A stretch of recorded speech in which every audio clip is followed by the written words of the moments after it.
WhatsApp पर status तो आप भी लगाते होंगे। आज मैं आपको जो व्हाट्सएप स्टेटस की एक ट्रिक बताऊंगा, बहुत ही कमाल की और यूजफुल है। आप इसको एक दफा लाजमी ट्राई कीजिएगा। हमारी वीडियो फर्स्ट टाइम देख रहे हैं तो जल्दी से फॉलो कर लीजिए। अब आपको इस ट्रिक के बारे में मोबाइल की स्क्रीन पर बता देता हूं। आपने जो भी व्हाट्सएप पर स्टेटस लगाना है वो वीडियो यहां से सिलेक्ट कर लेनी है।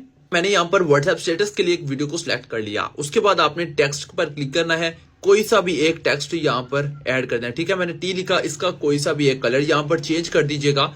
जैसे ही कलर चेंज होगा तो आपने इसका जो साइज है वो बढ़ा देना है।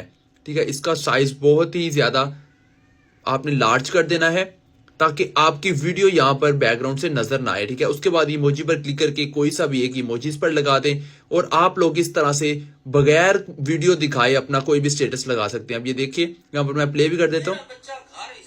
ठीक है, इस तरह से आप लोग अपना स्टेटस लगा सकते हैं। अगर ये ट्रिक अच्छी लगी हो तो हमें फॉलो लाजमी कर लीजिएगा।